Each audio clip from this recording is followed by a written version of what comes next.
Yeah, and with all the advertising on TV and the radio, and it makes reverse mortgages sound like they're a panacea or a problem solver for every senior homeowner.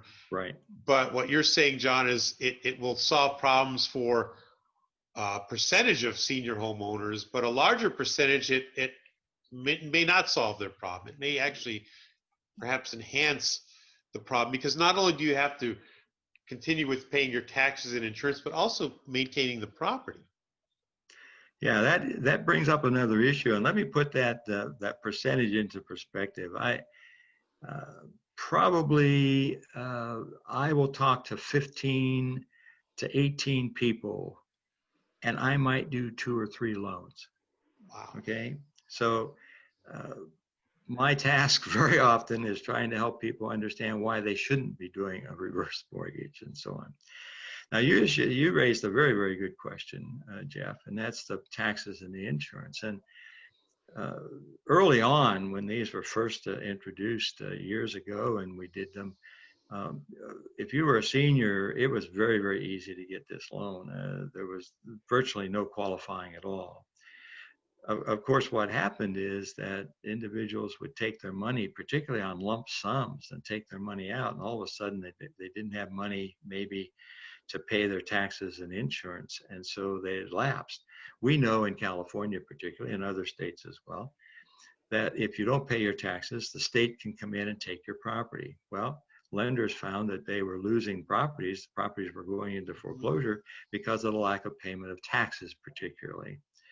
So now we have a situation where the person has to actually qualify in a certain way. They have to have enough of an income, either through Social Security or maybe through a retirement plan, or maybe they have a 401k still in operation. It's called qualifying to the point of being able to pay their taxes and insurance. And if they cannot do that, if there's not sufficient income to satisfy that, then there's a set aside. That means that the lender will still do this loan, but they will set aside for the same amount of years to pay the taxes and insurance. Well, you can imagine how much set aside that is. There's virtually nothing left to really provide any income or anything like that. Again, maybe you get rid of the mortgage payment, but that by itself is usually not a terrific reason to do this loan. So if you're having trouble maintaining the property, it's a typical single family house is 50, 60 years old. Yeah. Maybe you should consider downsizing to a less maintenance intensive property, perhaps something newer. You have all of your equity at that point. You could move it into another property and probably carry your old low property tax base into another property rather than go the reverse mortgage route. Variables, like you said, John, are the person's age and their health. Those are probably the 2 main variables, correct? Absolutely.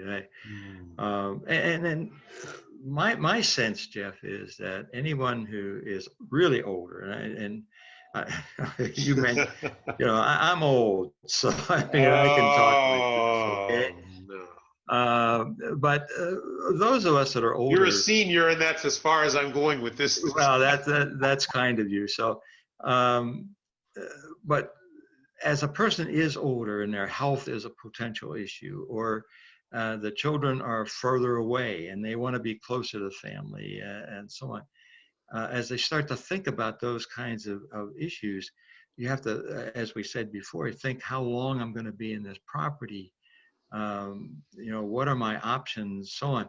I've actually had situations where I've met with the family and we've taken the equity out of the home. We've actually just sold the property, taken the equity, and the children who are on a larger piece of property took that and built a second unit so that the family could go to that second unit, be right there with the family, and when they later died, the family had a second unit as well, and so on, that they could rent or perhaps or use as a mother-in-law, other kind of unit.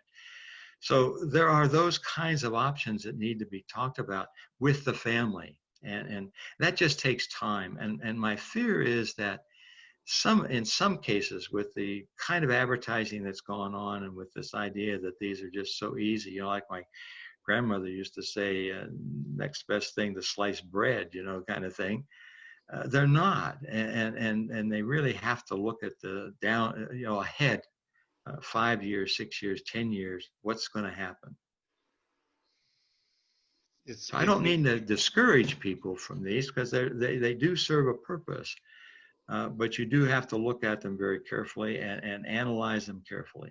And that's why this discussion is so important, John, because you know, this is not a sales pitch for reverse mortgages. This is it is about not educating and advising senior homeowners as to the potential pitfalls, the potential benefits as well, but there are a lot of pitfalls. And I remember when I worked in senior living, you know, I would get people that would come in and we would talk about the home, and if they had a reverse mortgage, I knew right then and there that's going to limit their options to move into senior living. Correct.